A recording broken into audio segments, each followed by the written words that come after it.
Peut-on créer une machine qui pense, un ordinateur capable d'imiter le cerveau humain? Eh bien, c'est l'objectif des chercheurs qui participent au projet Human Brain. Mais se heurte-t-il à l'impossible? C'est ce que nous allons voir.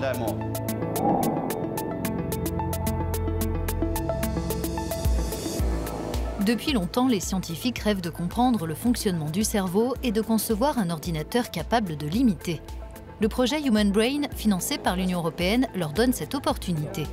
Et leur travail commence à très petite échelle. Quand on veut observer les détails cellulaires et la morphologie des cellules, notamment leur connexion via les axones, on doit découper le cerveau en tranches, et c'est ce qu'on fait ici. Ce laboratoire est l'un des rares au monde à disposer des équipements nécessaires pour trancher des cerveaux entiers à des fins scientifiques, chacun finissant sous la forme de 7000 tranches qui sont scannées. Les données servent ensuite à reconstruire le cerveau sur ordinateur. Une tâche extrêmement complexe. Lors de la découpe, très souvent, les cellules se retrouvent coupées en deux. Et quand nous voulons reconstruire les différentes sections en 3D, nous devons réassembler les deux pièces de chaque cellule qui vont ensemble. Et vu le nombre de cellules, c'est un vrai défi. Les chercheurs utilisent un supercalculateur pour traiter les pétaoctets de données provenant des scans. Mais même cette machine géante a ses limites quand elle doit reproduire la complexité du cerveau humain. Nous avons vraiment besoin des ordinateurs les plus puissants au monde, simplement pour simuler une minuscule partie de notre cerveau.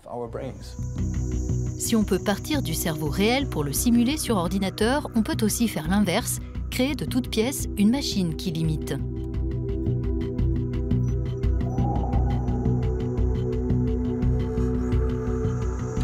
Ici, à l'université de Berne, cette autre équipe du projet Human Brain travaille sur un nouveau type de machine pensante.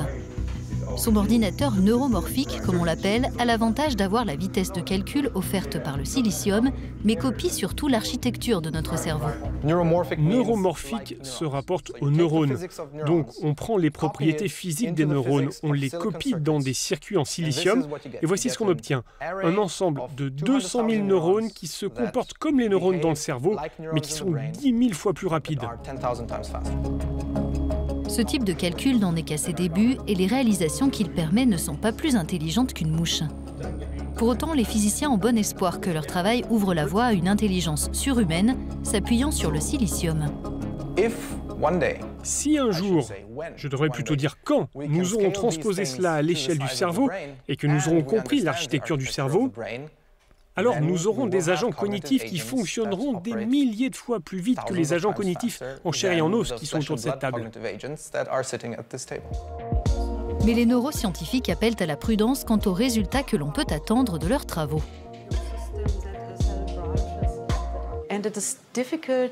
Il est difficile d'imaginer une expérience qui nous permettrait de dire que tel réseau artificiel, par exemple, dispose d'une conscience développée. Donc il y a des questions philosophiques, techniques et neuroscientifiques fondamentales que nous devons régler. Les chercheurs savent qu'ils n'auront pas trouvé toutes les réponses en 2023 à l'issue de leur projet mené sur 10 ans, mais ils auront largement fait progresser les connaissances sur le plus formidable ordinateur dont nous disposons, notre cerveau.